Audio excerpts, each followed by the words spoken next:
Hey guys, Mike the Cop, and in this video, I'm not sure we're going to get too many likes, comments, or shares from any actual cops because they're probably looking over their shoulder, knowing that somewhere in the dark underbellies of city halls, there are people that are looking to make sure on the internet that their cops aren't expressing any actual opinions or sharing that they have a real personality. Lots to cover in this video. Let's get to it and ruffle some feathers. I got you. Yeah, I will defend my brothers. I will defend the weak. I will pursue and fight evil so others may sleep. I am the sheepdog, protecting the night. Wolf hunters unite. Bring it on. It's time to fight. The first time I saw an Officer Daniels video, not sponsored by Officer Daniels, I was convinced this guy can't be an actual cop. What are you doing? I'm not smoking crack. Don't lie to me. No, I am smoking crack. That was easy. And the reason I thought that was because, like most cops, it's their experience that their department or city's approach to social media is super restrictive, if allowed at all. I've been asked a lot of times how I, quote unquote, get away with making my videos. Even the way that that question is framed just goes to show you that the way cops are conditioned is that it's very uncommon for a department or a city, a jurisdiction, to allow their officers to do anything like normal people on the internet. I can assure you that that mindset doesn't originate from the law enforcement officers themselves. It most often is going to come from people with an axe to grind or pens to push. They're blind to their own inadequacies and lack of understanding about social media. It's unfortunate, but a lot of cops actually are going out of their way to avoid engaging on social media just because they don't want to add more stress to themselves or their families than what the job already brings with it. Personally, I have been very fortunate that when we decided with Humanizing the Badge that using videos to engage people, whether it's to make them laugh or to make them think or to make them look at something a different way, when we decided to do that, my department gave me enough rope, to go out and try and see how it would work. I'm sure that there was skepticism involved in that. And one day I remember after doing videos for a few months, the big boss passed me in the hallway and said, "Hey, I saw one of your videos." And I thought, oh, here it comes. The hammer is going to get dropped. The story he related to me was essentially that he heard his kids laughing in the other room, and he went in and said, what are you laughing at? And they said, "You got to see this guy in his videos," and it was me. And he's like, "Hey, that guy works for me." He told me to keep doing what I was doing because it was working. And to this day, that experience fuels me to do what I do on social media. I always come close to saying do. Listen, there's always going to be ignorant haters and keyboard warriors that come together and they unite across Xbox parties from their mother's basements, while in unison they all burn their tongues on overcooked Hot Pockets. Yes, there's always going to be the detractors that are ignorant. There's also those people whose lives are going to be bettered because of the work cops and departments can and should be doing on social media platforms. I'm not the only one who has seen it firsthand, the difference that being involved in social media in creative ways can make. So this video is directed and dedicated to all police administration and city administrations or counties or states or the federal government that are doing more to hinder their officers than help them when it comes to this idea of being on social media. The reality of our cultural climate is that we are fighting this war of perception, and we're at a battle for common sense and ways that we can effectively better our communities. But way too many police administrations and city administrations are shooting themselves in the proverbial foot and leaving their cops out on the front lines of that perception battle with no tools to overcome it. So listen to me or don't listen to me, but here it is. Big point number 1.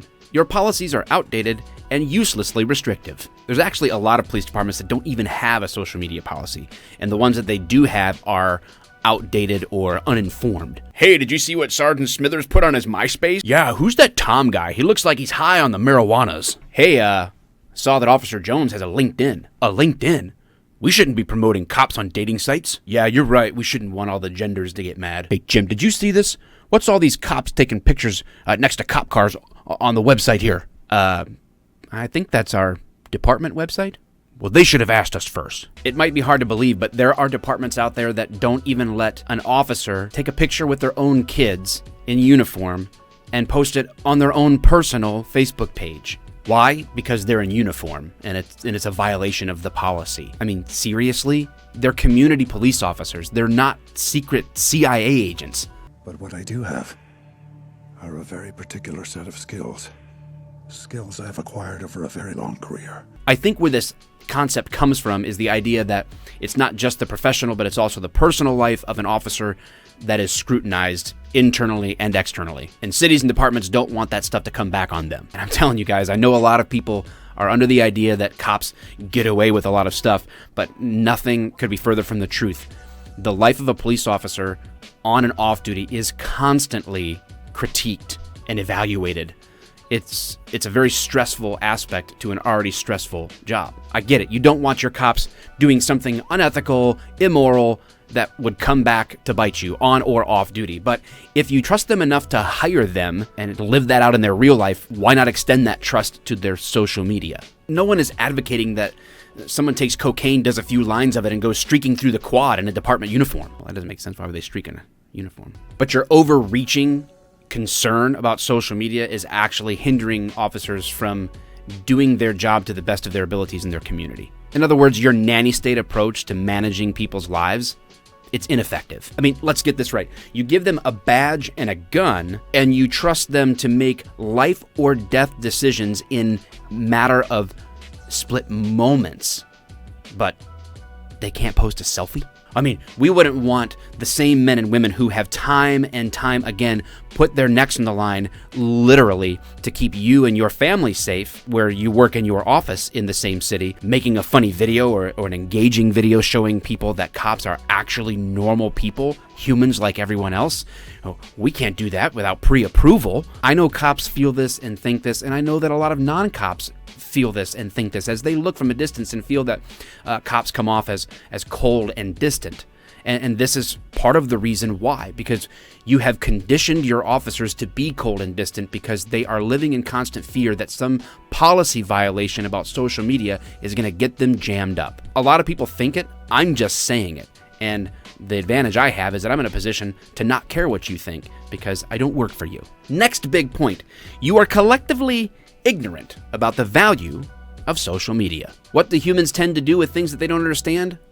Point and laugh and giggle like they're on the playground, and then they go back to what they know, what they're comfortable with. But guess what? Social media interaction is here to stay. Understand this. Social media can inform and influence a community for good. Your officers can actually be agents of change in your community, but if they aren't able to communicate in the mediums and in the ways that that community is using, you're cutting off their ability to do that. Again, you're literally shooting yourself in the proverbial foot. So you're not literally doing it, but you get what I'm saying. I wrote this down and don't want to say it the wrong way, so I'm just going to read it. You're sitting in an office, never having worked in law enforcement and not understanding the current climate or needs.